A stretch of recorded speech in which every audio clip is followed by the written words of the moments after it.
আসসালামু আলাইকুম রহমতুল্লাহ। শেখ, সংক্ষিপ্ত আকারে বিয়ে পড়ার সুন্নতি পদ্ধতি বলুন। শুক্রিয়া, জাযাকুমুল্লাহ খায়ের। বিবাহ পড়ানোর পদ্ধতি, আমাদের দেশে বিবাহ পড়ানোর পদ্ধতি ভুল। দুই তিনটা জরুরি কথা। কাজের খাতায় 4টা সাক্ষী হারাম, 4টা সাক্ষী জেনাতে লাগে।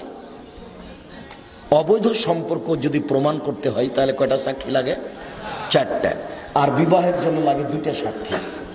বিবাহ পড়ানোর পদ্ধতিতে মেয়ের কাছে বিবাহ পড়ানো যাবে না, ওটাও হারাম। শুধুমাত্র ছেলের কাছে বিবাহ পড়াতে হবে। হামসলা আরবিক আয়াত, কোরআন মাজিদের আয়াত 3টে আছে। এই আরবি হামসলাত এবং কোরআন মাজিদ আয়াত পড়ার পরে হাদিসে এসেছে আল্লাহ রাসূল কিছু কথা বলতেন।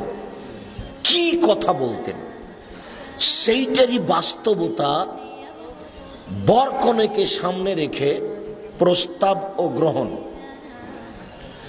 যখন হামসলা কোরআন তেলাওয়াত হয়ে যাবে, এদেশে একটা বই পাওয়া যায় আদর্শ পরিবার, ওখানে লিখবে, দেখবেন বিবাহ পড়ার পদ্ধতি।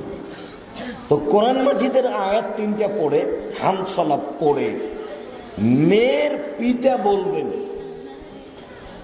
আমার মেয়ে খালেদা, আমার মেয়ে হামেদা, জায়নাব এত টাকা নগদ, এত টাকা বাকিতে তোমার সাথে বিবাহ বন্ধনে আবদ্ধ হতে রাজি, তুমি তাকে স্ত্রী হিসাবে কবুল করো। ও বলবে কাবিল তো আরবিতে, অথবা কবুল করলাম। বুখারী গ্রন্থের আলোচনায় বোঝা যায় যে বর কাবিল তো বলবে।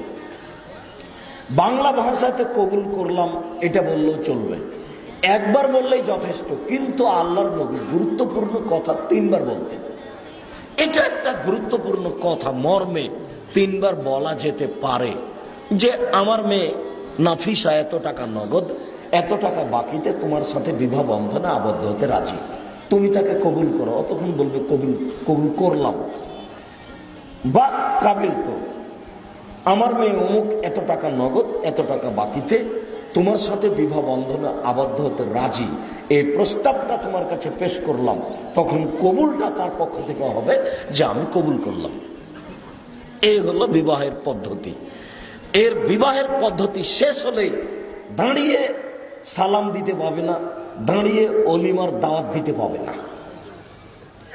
বিবাহ পড়ানো শেষ হলে বর যিনি বিবাহ পড়ালেন তিনি বৈঠকের সবাই বলবে বারাকাল্লাহু লাকা ওয়া আলাইকা ওয়া জামা বাইনাকুমা ফি খাইরিন, আল্লাহ তোমাকে বরকত দান করুক